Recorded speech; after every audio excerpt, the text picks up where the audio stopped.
So what we think is being changed through media.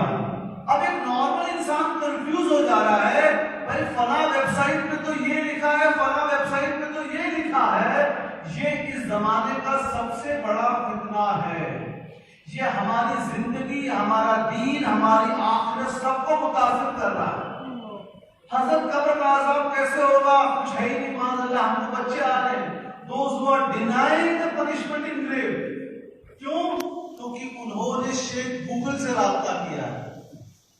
اگر وہ حضرت مفتی سید امین قادری صاحب دامت برکاتہم عالیہ سے رابطہ کرتے تو ان کو صحیح علم ملتا، لیکن انہوں نے انٹرنیٹ پہ جا کر بستر پہ لیٹے لیٹے پتا نہیں واٹس ایپ پہ کس نے فارورڈ کر دیا. ابھی رمضان شریف آنے والا ہے نا 14 اپریل سے، سن لیں گے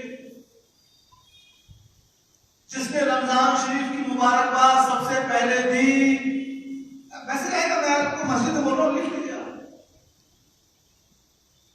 بنا سوچے سمجھے ہم نے میسج کو پڑھنا لکھنا وہ کر دیا. یہ ہمارے ایمان کو متاثر کر رہا ہے.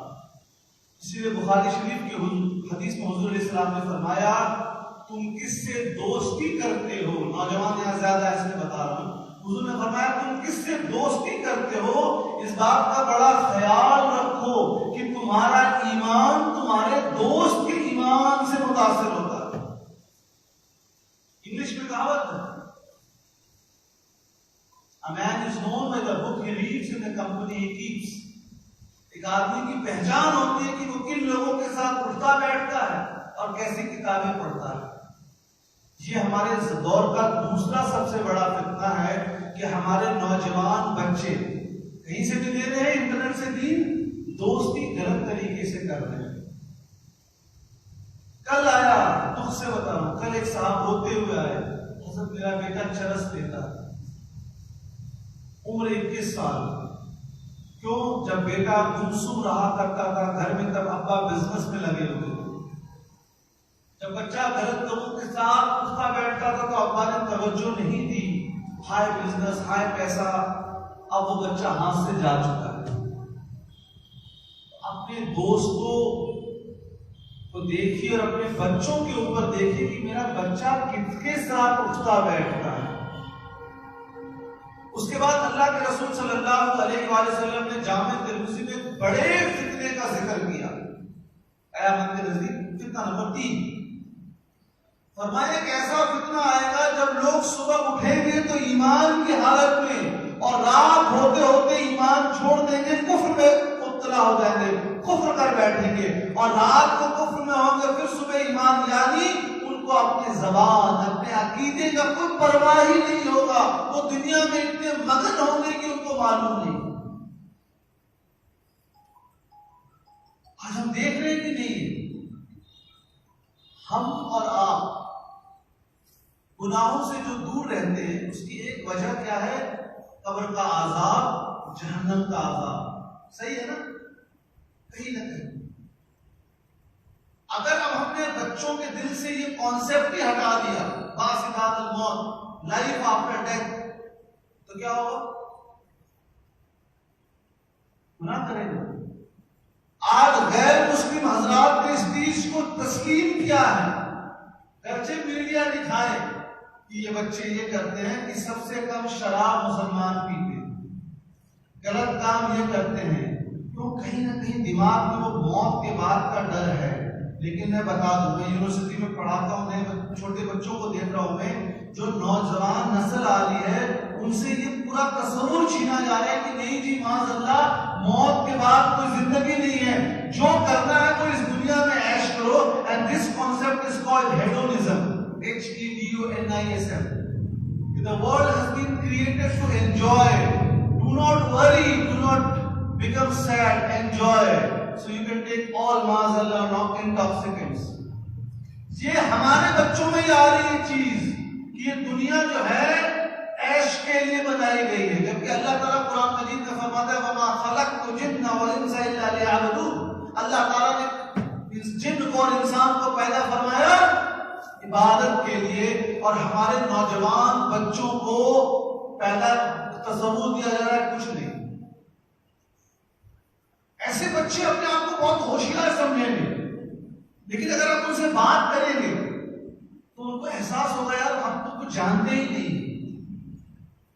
اسکول میں آپ جاتے ہیں نا, کیا ایک بچہ جو سال بھر پڑھائی نہیں کر رہا ہے یا اسکول بنک مارتا ہے, کیا وہ برابر ہو جائے گا اس بچے کے جو پوری کلاس اٹینڈ کرتا ہے, ٹیچر کو ریسپیکٹ کرتا ہے؟ جب دنیا کا یہ نظام ہے تو اللہ تبارک و تعالیٰ جو عادل احکم الحاکمین ہے, کیا وہ جو لوگ یہاں غلط کام کرتے ہیں, گالی دیتے ہیں, شراب پیتے ہیں, کیا وہ برابر ہو جائیں گے ان لوگوں کے جو نماز قائم کرتے ہیں اور روزہ رکھتے ہیں؟ تو یہ ایک دوسرا بہت بڑا فتنہ ہے. ایک اور فتنہ حضور علیہ السلام نے جس کا فرمایا موت کے قریب, فرمایا لوگ اونچی اونچی بلڈنگ بنانے میں کمپٹیشن کریں گے. سچ بتا رہا ہوں, جب میں یہ حدیث شریف پڑھتا ہوں تو میرے دل میں اتنا ایک ہوتا ہے کہ پتہ نہیں, کچھ لوگ بولتے ہیں حضور کو غیب کا علم عطا نہیں کیا گیا. آپ پڑھیے, دبئی کے بادشاہ کا بیان پڑھیے, ابو دھابی کے کنگ کا بیان پڑھیے, سعودی عرب کے بادشاہ کا بیان پڑھیے. ان کے بیان آئے ہیں ہم کویت والوں سے اونچی بلڈنگ بنانے جا رہے ہیں, یعنی وہ کمپٹیشن میں بنا رہے ہیں. حضور نے فرمایا قیامت کی نشانی ہوگی. آگے اسی حدیث لمبی اس میں نشانیاں گنائی ہیں, میں ان کو ایک ایک کر کے گنا رہا ہوں. فرمایا ہر جگہ گانے بجانے کی آواز آئے گی. آج سے 1400 سال پہلے کوئی سوچ سکتا تھا کیسے ہر گھر سے گانے بجانے کی آواز آئے گی؟ صحابہ کا یقین ہے کہ حضور علیہ السلام, اور آج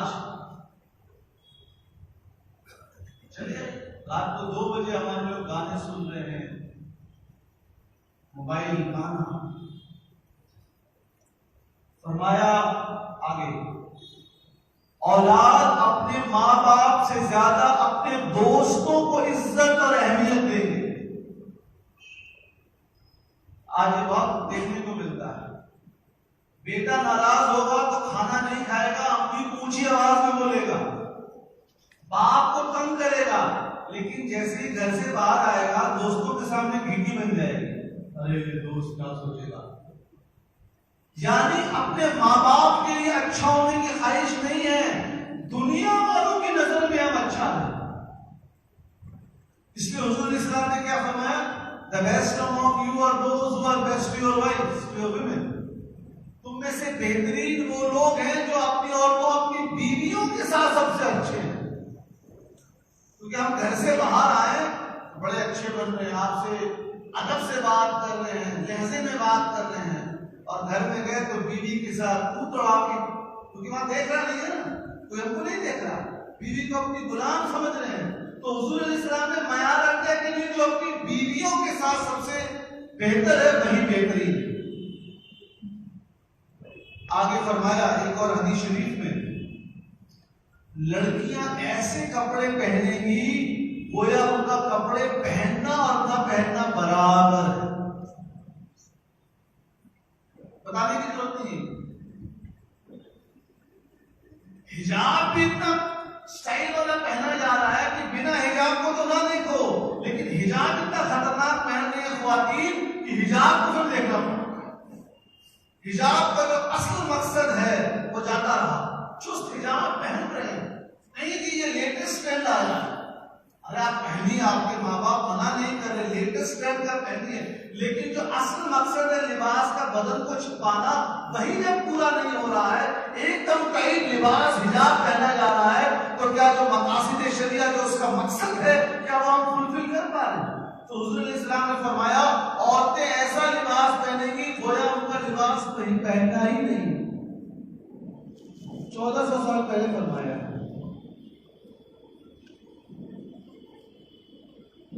پھر فرمایا لوگ مرد ریشم کے کپڑے پہنیں گے اور شراب خوری عام ہو جائے گی.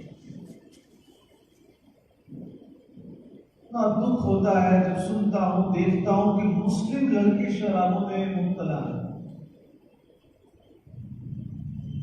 یہ کیسے ہمارے سماج میں چیزیں آ رہی ہیں؟ کیا غلط ہو رہا ہے، یہ نظام کیوں بگڑ رہا ہے، ہم کو سوچنا پڑے گا۔ ہم اپنے بچوں کے ساتھ وقت کتنا بتا رہے ہیں، ہم کتنی ان کی سائیکولوجیکل کاؤنسلنگ کر رہے ہیں، کتنا ان کو سمجھا رہے ہیں، کتنا ان کو جان رہے ہیں، کیونکہ اب بچہ 12 سال میں بالغ نہیں ہو رہا ہے، سمجھ لیجیے آپ کو 7-8 سال میں بچہ سب کچھ جان رہا ہے، کیونکہ بہت خطرناک چیز آپ نے دے دی ہے اس کو۔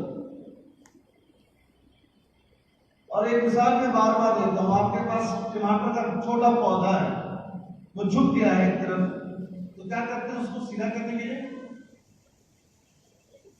ساتھ میں ایک لکڑی لگا کے باندھ دیتے ہیں، یہ کرتے ہیں نا۔ ایک بڑا درخت ہو گیا، اس کو لکڑی کام نہیں دیتی۔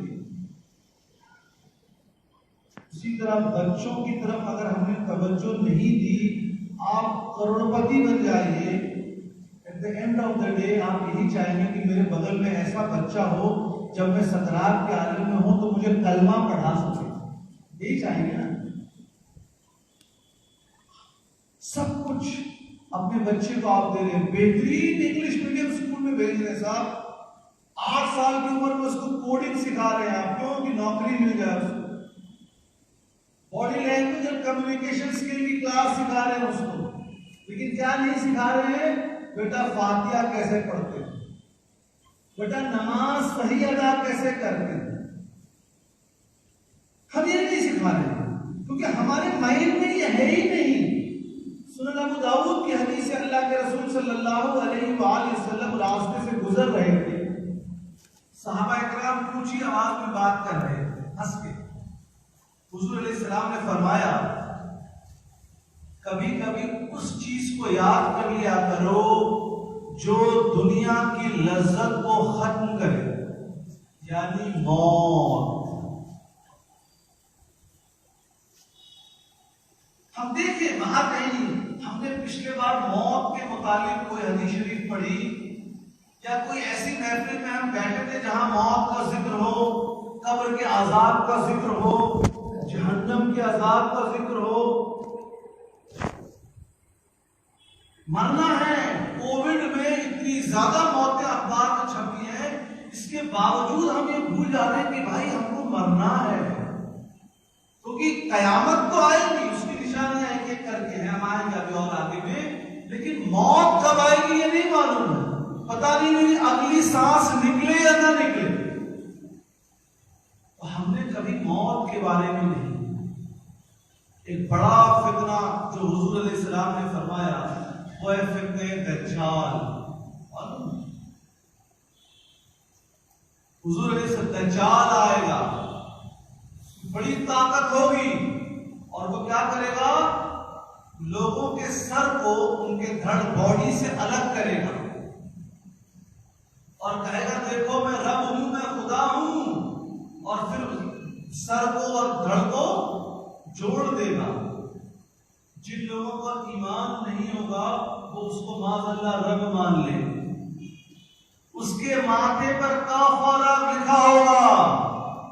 اب جب ہم کو یہ حدیث شریف معلوم ہوگی تب نہ ہم اپنے بچوں کو بتائیں گے، اور پھر وہ اپنے بچوں کو بتائیں گے، اور پھر وہ اپنے بچوں کو بتائیں گے۔ ہم نے ہی نہیں سیکھا تو ہم اپنی اگلی نسل کو کیا بتائیں گے؟ ایک حدیث شریف کے مفہوم میں آتا ہے اللہ تعالیٰ کو جوانی کی عبادت بڑی پسند ہے۔ آپ جب جوان ہیں تو آپ کے سجدے ٹھیک ہو رہے ہیں، آپ رکوع ٹھیک سے جا رہے ہیں، ارکان ٹھیک سے ہو رہے ہیں، تو جوانی تو ہم نے ٹک ٹاک اور واٹس ایپ میں اور گاڑی چلانے میں لگا دی۔ جب ریٹائر ہو گئے، اب گھر میں نہ بیٹے بیٹی کی شادی ہو گئی، کچھ کام نہیں ہے، اب ہم مسجد میں آ رہے ہیں۔ اللہ تو رحمان اور رحیم ہے، وہ اس کو بھی قبول کرتا ہے، لیکن وہ جو ہماری یوتھ تھی ہم نے اس میں کیوں نہیں اللہ تعالیٰ کو یاد کیا؟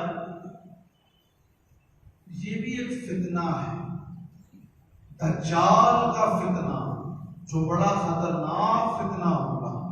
اس کے بارے میں ہم کو جاننا ہے، فتنہ عظیم، یہ سب سے بڑا فتنہ ہوگا۔ قیامت کی نشانیوں میں ایک بڑی نشانی ہے دجال کا ظاہر ہونا، دجال کا آنا۔ کتنے لوگوں کو موت کی نشانیوں کے بارے میں معلوم ہے. قیامت کی نشانیاں حضور علیہ السلام نے بتائی نا، قیامت کی یہ نشانی ہوگی، قیامت کی یہ نشانی ہوگی. عراق میں جو ابھی حملہ ہوا یہ حدیث شریف میں پہلے بتایا جا چکا ہے. تو ان فتنوں کو ہم جب جان لیں گے تب دوسرا سٹیپ ہے تدابیر. فتنے تو ہم نے سب جان لیے، مختصر یہ دولت مال دجال میڈیا یہ وہ. اب ہم کیا کر سکتے ہیں ان سے بچنے کے لیے؟ حضور اسلام نے یہ نہیں بتا دیا کہ کیا کرنا ہے، اب ہم کو بھی جان لیں. ایک حضور علیہ السلام نے فرمایا فتنے کے دور میں سب سے سکون وہ ہے جو اختلافات سے بچے، اپنے گھر میں رہے. یعنی جب تک وجہ نہ ہو خواہ مخواہ کا باہر نہ نکلے اور خواہ مخواہ کے گھومے ادھر ادھر نہ. آج کورونا بھی ایک بہت بڑا فتنہ ہے اور اس کی جب تک ضرورت نہ ہو ہم سب گھر سے نہیں نکلنا ہے. خیر ہمارا موضوع ہی نہیں، میں آ رہا ہوں اصل موضوع بھی نہیں فتنہ. آج دیکھ لیجیے صاحب، جن چیزوں کا ہمارے بچوں سے تعلق نہیں ہے وہاں بھی جا کے کھڑے ہو گئے. بیگانی کی شادی میں عبداللہ دیوانہ، ہمارے لوگوں کو 100 روپے دے دیا، بریانی کھلانی ہے صاحب، ٹھیک ہے بریانی کھائیں گے. وہاں چل کر احتجاج کرنا ہے یا سپورٹ کرنا ہے؟ نہ ہم کو معلوم ہے کیا مقصد ہے. بس ہم کو 100 روپے ملا ہے، بریانی ملی ہے، یا ایک گورنمنٹ کے عہدے کا ہم کو وعدہ ملا ہے کہ آپ یہ کر دیں گے تو کر دیں گے. لوگ بھول جاتے ہیں کہ دنیا کی زندگی چھوٹی زندگی ہے اور فخر ہے ہم نے تو کلمہ پڑھ لیا ہے تو ہماری موت ایمان پر ہوگا تو ہم کو جنت ملے گی. لوگ بھول جاتے ہیں کہ خاتمہ بالخیر جو ہے وہ اللہ تعالیٰ کی سب سے بڑی ہمارے اوپر کرم ہوگا. ہم چاہیں کہ ہم زندگی بھر غلط کام کریں اور ہمارا خاتمہ بالخیر ہو جائے تو بڑا مشکل ہے. میں مستند واقعہ بیان کر دوں. امام فخر الدین رازی رحمۃ اللہ علیہ جنہوں نے تفسیر کبیر لکھی ہے 30 جلدوں میں، بہت بڑے اللہ والے اور بہت بڑے عالم دین تھے. تو جب ان کے موت کا وقت قریب آیا، سکرات کا عالم ہوا، تو ابلیس آ گیا. اے فخر الدین، اللہ ایک ہے، اس کی دلیل دو. اب امام فخر الدین رازی رحمۃ اللہ علیہ جو بھی آرگومنٹ دیتے، دلیل دیتے، ابلیس اس کا کاؤنٹر آرگومنٹ دے دیتا. امام فخر الدین رازی رحمۃ اللہ علیہ کی حالت خراب.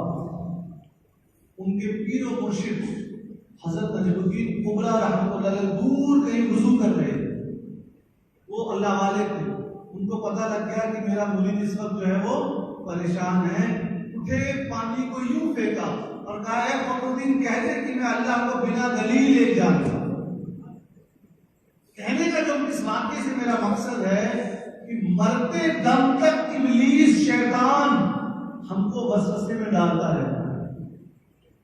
بخاری شریف کی حدیث آپ نے سنی ہوگی، بخاری کی مستند صحیح بخاری کی حدیث. ابلیس اپنے چیلوں سے پوچھتا ہے آج کیا کر کے آیا؟ تو ایک چیلا بولتا ہے آج میں یہاں پر فتنہ ڈالا. ٹھیک ہے جاؤ، توجہ نہیں دیتا. دوسرا چیلا بولتا ہے آج میں نے میاں بیوی کے بیچ میں تفرقہ ڈالا ہے، آج میں نے میاں بیوی کے بیچ میں لڑائی کروا دی ہے. تو ابلیس اس کے پیٹ تھپتھپاتا ہے، تم نے اچھا کام کیا. صحیح بخاری کی حدیث. کیونکہ جب میاں بیوی کے بیچ میں لڑائی ہو گئی، آپ کے گھر میں سکون نہیں ہے، تو آپ کی ساری پراپرٹی، صلاحیت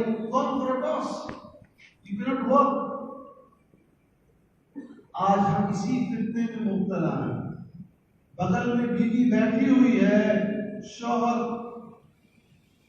صحیح یا شوہر بیٹھا ہے، بیوی چٹیا رہی ہے. رات کو 2 بجے تک آن لائن. میاں بیوی کے بیچ میں جو نا اتفاقی ہوتی ہے وہ ابلیس پیدا کرتا ہے. صحیح بخاری کی حدیث ہے، یہ بھی اس زمانے کا بہت بڑا فتنہ ہے۔ اللہ کے رسول صلی اللہ علیہ وآلہ وسلم نے فرمایا، تم میں سے تب تک کوئی سچا مومن نہیں ہو سکتا جب تک وہ اپنے بھائی کے لیے وہ چیز نہ پسند کرے جو اپنے لیے کرتا ہے۔ ایک دوسری حدیث شریف میں فرمایا، تمہارا بھائی کے اوپر اگر غلط کام ہو رہا ہو تو اس کی مدد کرو، اور اگر وہ غلط کام کر رہا ہو تب بھی اس کی مدد کرو۔ صحابہ نے پوچھا، یا رسول اللہ صلی اللہ علیہ وآلہ وسلم، جب اس کے ساتھ غلط کام ہو رہا ہو تو مدد کرنا تو سمجھ میں آ رہا ہے، لیکن وہ غلط کام کر رہا ہے تو اس کی مدد کیسے کرے؟ حضور علیہ السلام نے فرمایا، اس کو روک کر، اس کو بتا کر کے جو تم کر رہے ہو وہ غلط ہے۔ ہم کو دیکھنا ہے اپنے گھر کے نظام کو۔ امریکہ میں لوگ تمام غلط کام کر رہے ہیں، بیلاری کے کول بازار کے لوگ اس کو نہیں بدل سکتے، صحیح ہے نا صاحب؟ یا بامبے میں یا کسی شہر میں لوگ کر رہے ہیں، نہیں بدل سکتے۔ اس بیلاری شہر میں ہی بہت غلط کام ہو رہا ہے، ہم اور آپ اس کو نہیں بدل سکتے۔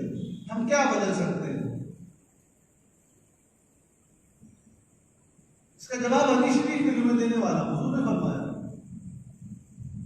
حضور علیہ السلام نے فرمایا، تم میں سے ہر ایک شیفرڈ ہے، جو بھیڑ بکری چلاتے ہیں، تم میں سے ہر ایک نگہباں ہے۔ ہر ایک مرد کے ماتحت اس کی بیوی اور بچے ہیں، اس سے ان کے بارے میں پوچھا جائے گا۔ بیوی کے ماتحت شوہر کے گھر عزت مینٹیننس سے وہ پوچھا جائے گا۔ دوسری روایتوں میں آیا ہے بادشاہ سے اس کی رعایا کے بارے میں پوچھا جائے گا، لیڈر سے اس کے ماتحت لوگوں کے بارے میں پوچھا جائے گا۔ تو ہم سب کو نہیں بدل سکتے، لیکن جو لوگ ہم سے ماتحت ہیں ان کو تو بدل سکتے ہیں۔ کیوں ہم دین سے دور ہیں؟ دین ہم سے کیا چاہتا ہے؟ ہم نے اصل میں بہت کمپلیکس بنا لیا ہے دین کو۔ ہم نے کیا ہم کو بریانی کھانے سے منع کیا گیا؟ دین دبا کی بریانی کھائیے سلاد کے ساتھ، لیکن شراب حرام کر دیجیے۔ تجارت کے لیے منع کیا گیا ہے، کروڑ پتی بننے کی اجازت ہے، لیکن بول دیا گیا حرام طریقے سے مت کمائیے۔ کیا عورتوں سے تعلق منع کیا گیا ہے؟ نہیں، آپ پاک عورتوں سے نکاح کیجئے، عزت کے ساتھ زندگی گزار کیجئے، لیکن حرام کے تعلق منع کر دیے۔ لیکن آپ جب دیکھیں گے تو ہمارے سماج کا ہو رہا کیا ہے، جو چیز جائز ہے، پاک ہے، طیب ہے، اس کو چھوڑ کے ہمارے نوجوان غلط چیزوں میں جا رہے ہیں۔ شراب، ڈرگس، چگلی، گندی فلمیں، لڑکیوں کے ساتھ تعلق، یہ کیوں ہو رہا ہے؟ آخر بخاری شریف کی وہ حدیث کیوں نہیں ہم اپنے بچوں کو بتاتے؟ حضور علیہ السلام نے پوچھا، ایک عورت آئی جنگ کے میدان سے مسلمز کی فوج ریٹرن ہوئی تو وہ اپنے بچے کو ڈھونڈ رہی تھی، جیسے ہی بچہ ملا اس کو سینے سے لگا لیا۔ حضور علیہ السلام نے فرمایا، کیا یہ عورت چاہے گی کہ اس کا بچہ آگ میں جائے؟ صحابہ نے کہا رسول اللہ نہیں، اتنی محبت کرتی ہے ماں اپنے بیٹے سے۔ اللہ تبارک، حضور علیہ السلام نے فرمایا، اللہ تبارک و تعالیٰ اپنے بندوں سے ایک ماں جتنا اپنے بیٹے سے پیار کرتی ہے اس سے 70 گنا زیادہ پیار کرتا ہے۔ بچہ ابھی دنیا میں آتا نہیں ہے، اس کی ماں کے جسم اس کے لیے خوراک پیدا کر دی جاتی ہے۔ گناہ کرتے ہیں ہم لوگ، دوسری قوموں کو امت کا پڑھیے، جب وہ گناہ کرتے تو ان کے چہرے بدل لیے جاتے تھے۔ آج دیکھیے حضور کی امتیوں نے کام گناہ کرتے ہیں لیکن لوگوں کو پتہ نہیں لگتا۔ حضور کی کرم ہے، ہم نے اپنی زندگی کو خود پریشان کیا ہے، اور دنیا تب تک یہ نہیں مانے گی جب تک ہم شرک اور کفر میں مبتلا نہ ہو جائیں۔ جو لوگ دنیا والوں کو خوش کرنے کے لیے لگے ہیں نا بھائی، ان کو سپورٹ کر دیں، ان کو سپورٹ کر دیں، یہاں یاد رکھیے یہ قرآن مجید کا فیصلہ ہے، یہ تب تک تم سے راضی نہ ہوں گے جب تک تم کو یہ اپنی طرح کفر اور شرک میں مبتلا نہ کروا۔ ہم جب یقین کرتے ہیں کہ موت کے بعد کی زندگی ہے، ہم اس کے لیے کام کیوں نہیں کرتے؟ درود شریف پڑھ لیتے۔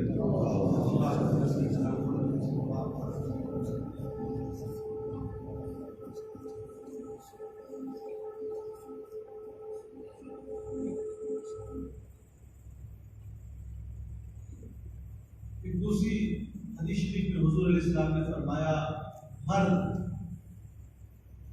اپنی ماں کے سے زیادہ اپنی بیویوں کی بات مانیں گے۔ یہ بھی فتنہ گنایا گیا ہے۔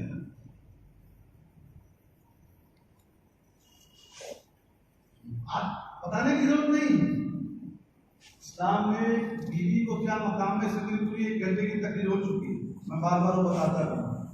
بخاری شریف کی حدیث ہے، سیدہ حوا رضی اللہ عنہ کہاں سے پیدا فرمایا گیا؟ حضرت آدم علیہ السلام کے پسلی کی ہڈی سے، سینے سر سے پیدا نہیں کیا گیا ہے، تو اپنی بیوی کو آپ سر پہ نہیں بیٹھائیں گے۔ پاؤں سے بھی پیدا نہیں کیا گیا تو اپنی بیوی کو پاؤں کی جوتی بھی نہیں بنائیں گے۔ کچھ ہوتے ہیں تو بیوی کو تو کوئی توجہ ہی نہیں، اور کچھ لوگ اتنے توجہ دیتے ہیں کہ بیگم سے پوچھ کے جو ہے نفل نماز ادا کرتے ہیں۔ اسلام نے دونوں کو منع کیا۔ کہاں سے پیدا کیا گیا ہے؟ پسلی کی ہڈی سے، اور پسلی کی ہڈی کس سے قریب ہوتی ہے؟ دل کے، یعنی بیویوں کے ساتھ محبت کے ساتھ پیش آئی۔ اب پسلی کی ہڈی کیسے ہوتی ہے؟ ٹیڑھی ہوتی ہے کہ سیدھی؟ ٹیڑھی ہوتی ہے، اس کو سیدھی کریں گے تو ٹوٹ جائے گی۔ اللہ تعالیٰ نے عورتوں کے نیچر میں، مزاج میں، فطری طور پہ کوئی کمی نہیں ہے، یہ کوئی کمی نہیں ہے، ڈیفیکٹ اور نقص نہیں ہے، یہ اللہ تعالیٰ کی طرف سے قدرتی طور پر کچھ چیزیں دی گئی۔ جیسے صبر عورتوں میں مردوں سے زیادہ ہے، لیکن شک مردوں میں لینے کی قوت زیادہ ہے۔ بات چھپانے کی صلاحیت عورتوں میں زیادہ ہے، خاندان کی، تو ان میں یہ جو نیچر ہے ٹوٹنے، یہ کوئی ڈیفیکٹ نہیں، ان کا نیچر ہے۔ ہم نے اس کو توڑ دیا ہے، ہم نے اس کو توڑ دیا ہے، اور مرد سے پوچھا جائے گا۔ جن مردوں کی بیویاں نقاب نہیں لگاتی ہیں ان مرد سے پوچھا جائے گا، جن کی بیٹیاں نقاب نہیں لگاتی ان مرد سے، بھائی سے پوچھا جائے گا۔ کبھی میں نے تو آج تک نہیں سنا کہ کسی شوہر نے اپنی بیوی کو کہا کہ میں تم سے ناراض ہوں، مائی کے چلے جاؤ۔ کیوں؟ کیونکہ تم نماز نہیں پڑھتی ہو۔ میں نے نہیں سنا۔ نہیں تم جہیز نہیں لائی ہو تو مائی کے چلے جاؤ، تم یہ ہو گئی تو دنیا کے لیے کبھی اس بات کی ناراضگی نہیں کرتی بھائی تم نماز ترک کرتی ہو تو چلے جاؤ، تم تلاوت قرآن پاک نہیں کرتی ہو تو چلے جاؤ۔ کیوں؟ ہم نے اپنی لائف کو اصل میں مغربی سسٹم میں ڈھالا ہے، ہم ان کو امیٹیٹ کرتے ہیں جن کو میڈیا میں کامیاب دکھایا جائے، اور ہم نے چیزوں کو ان کی جو اصل مقصد ہے اس سے ہٹا دیا ہے۔ گاڑی کا اصل مقصد کیا ہے؟ ایک جگہ سے دوسری جگہ لے جانا، لیکن ہم نے کہا نہیں، جس کی جو جتنی مہنگی گاڑی میں بیٹھے گا اس کا مرتبہ اتنا بلند ہوگا۔ یعنی ہم نے جو گاڑی کی اصل مقصد سے اس کو اب نظر انداز کر دیا۔ گھڑی کا اصل مقصد ہے وقت بتانا، اور ہم نے کہا نہیں جی جو جتنی مہنگی گھڑی کو پہنے گا اس کا مرتبہ اتنا زیادہ ہے، کیونکہ ہم نے جو اسلام کا نظام ہے کہ نکاح کو سرل رکھو، آسان رکھو، دین کو آسان رکھو، اس کو چھوڑا ہے، اور ہم نے خود سے اپنی زندگی کو مشکل ترین بنا لیا۔